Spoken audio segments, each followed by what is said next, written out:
Hi hello నమస్తే, నేను కృష్ణాంజనేయులు. ఆంధ్రప్రదేశ్లో 3 రాజ్యసభ స్థానాలకు సంబంధించి ఖాళీ కావటం, ఆ రాజ్యసభ స్థానాలకి ఈ నెలలోనే ఎన్నికలు ఉన్నాయి. ఎవరు దీనికి ఎన్నిక అవ్వబోతున్నారు ఏంటి అనేటువంటి దాని మీద చర్చ. ఎందుకోసమంటే 3 పార్టీలు అధికారంలో ఉన్నాయి ఆంధ్రప్రదేశ్లో.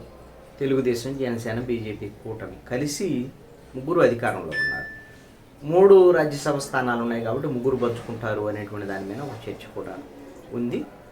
మరి ముగ్గురికి ఇవి సమంగా ముగ్గురు పంచుకుంటారా లేదు అని అంటే ఇది తెలుగుదేశం బీజేపీ మధ్య మాత్రమే పంపకం జరిగేదానికి అవకాశం ఉంటుంది. మరి జనసేన పరిస్థితి ఏంటి అని అర్థం కానిటువంటి పరిస్థితి ఉంది.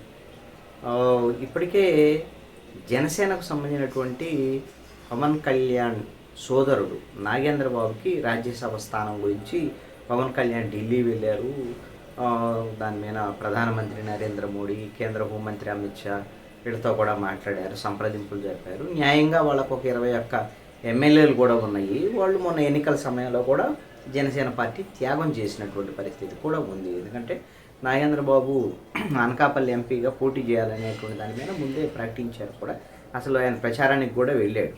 ఆ తర్వాత ఆ సీట్ని బీజేపీకి కేటాయించడం, సీఎం రమేష్ అక్కడి నుంచి పోటీ చేయడం, దాని నుంచి నాగేంద్రబాబు పోటీ నుంచి ఉపసంహరించుకోవటం, ఇవన్నీ కూడా జరిగినటువంటి పరిస్థితులు ఉన్నాయి. ఈ నేపథ్యంలో నాగేంద్రబాబు త్యాగం చేశాడు కాబట్టి అప్పుడు ఎంపీ సీటు, ఇప్పుడు నాగేంద్రబాబుకు ఆ సీటు రాజ్యసభ ఇస్తే బాగుంటుంది అనేటువంటి దాని మీద పవన్ కళ్యాణ్ ప్రతిపాదన చేసి ఉండొచ్చు. మరి ఈ ప్రతిపాదన చేస్తే బీజేపీ ఆ సీటును వదులుకుంటే పవన్ కళ్యాణ్కి వచ్చేదానికి అవకాశం ఉండొచ్చు, లేదా నాగేంద్రబాబుకి జనసేన పార్టీకి వచ్చేదానికి అవకాశం ఉండొచ్చు. బీజేపీ వైపు నుంచి అయితే బీజేపీ ఖచ్చితంగా ఒక సీట్ అయితే బీజేపీ కావాలని పట్టుబడుతున్నట్లుగా సమాచారం. మొత్తం 3 సీట్లలో 3 ఆల్రెడీ మోపిదేవి వెంకటరమణ, బేదా మస్తాన్ రావు, ఆర్ కృష్ణ ఈ 3 రాజీనామా చేశారు, వైఎస్ఆర్ కాంగ్రెస్ పార్టీకి సంబంధించినటువంటి వాళ్ళు. అయితే వీటిల్లో బేదా మస్తాన్ రావుకి మళ్ళీ తిరిగి రాజ్యసభ సీటు, బేదా మస్తాన్ రావు, మోపిదేవి వెంకటరమణ ఇద్దరు తెలుగుదేశం పార్టీలో చేరారు రాజీనామా చేసి. బేదా మస్తాన్ రావుకి తిరిగి రాజ్యసభ సీటు ఇవ్వాలని తెలుగుదేశం పార్టీ నిర్ణయించినట్టుగా సమాచారం.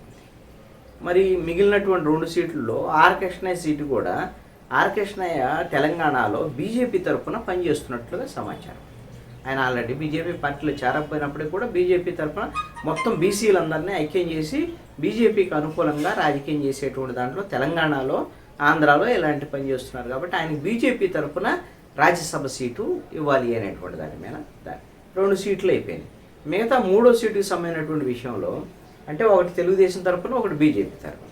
మరి జనసేన తరఫున నాగేంద్రబాబుకి ఇస్తే మరి వాళ్ళు పవన్ కళ్యాణ్ అడిగినట్టుగా న్యాయంగా మరి 3 పంచుకున్నట్టు అవుతుంది. కానీ నాగేంద్రబాబుకి ఆ సీట్ ఇచ్చేటువంటి పరిస్థితులు కనపడటం లేదు అనేటువంటిది ఇప్పుడు జరుగుతున్నటువంటి చర్చ.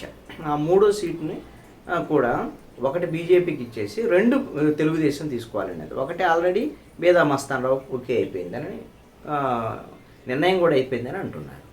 ఇలాంటి పరిస్థితుల్లో మరి 3వ సీటు సానా సతీష్కి ఇవ్వటానికి దాదాపుగా అంగీకారం కుదిరింది తెలుగుదేశం పార్టీకి సంబంధించినటువంటి వ్యవహారం అని అంటున్నారు. ఈ సానా సతీష్ మొన్న ఎన్నికల సమయంలో తెలుగుదేశం పార్టీలో ఉన్నారా, ఆయన జనసేనలో ఉన్నారు, ఎందుకంటే కాకినాడ నుంచి జనసేన తరపున ఎంపీగా పోటీ చేస్తారని కూడా ఒక ప్రచారం జరిగింది. మరి అలాంటి సానా సతీష్ వ్యాపారవేత్త. ఇతను ఏ పార్టీలో ఉన్నాడో ఆయన తెలుగుదేశంతో ఉంటాడు, జనసేనతో అనుకూలంగా ఉంటాడు. ఒక రకంగా ఇప్పుడు తెలుగుదేశం పార్టీలో రాజ్యాంగేతర శక్తిగా పనిచేస్తున్నారు చంద్రబాబు నాయుడు, ముఖ్యమంత్రి చంద్రబాబు నాయుడు, అదేవిధంగా మంత్రి నారా లోకేష్. వీళ్ళకి సంబంధించినటువంటి వ్యవహారాలు మొత్తాన్ని కూడా ఆయనే చక్కబెడుతున్నట్టుగా కూడా ప్రచారం చేసుకుంటున్నారు అని కొన్ని తెలుగుదేశం అనుకూల మీడియాల్లో కూడా సానా సతీష్కి వ్యతిరేకంగా పెద్ద పెద్ద కథనాలు వచ్చాయి.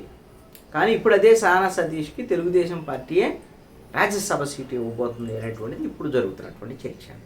అంటే ఈ విధంగా రాజ్యాంగేతర శక్తులుగా పనిచేసేటువంటి వాళ్ళందరూ కూడా వాళ్ళకే మన ఇప్పుడు రాజ్యసభ ద్వారాగా పెద్దల సభకు పంపించేటువంటి పరిస్థితులు ఉన్నాయి అనేది చూడాలి. మరి ఆల్రెడీ తెలుగుదేశం, జనసేన, బీజేపీ కూటమి ప్రభుత్వం వచ్చిన తర్వాత ఆంధ్ర క్రికెట్ అసోసియేషన్కి సెక్రటరీ అయ్యాడు ఈ సానా సతీష్. ఇప్పుడు రాజ్యసభకు కూడా ఆయన ఎంపిక చేసేదానికి అవకాశం ఉండొచ్చు అని అంటున్నారు. ఒకవేళ దీంతో ఈ 3వ సీటు కోసం ఇంకా పోటీ పడేటువంటి వాళ్ళు ఇంకా ఉన్నారు.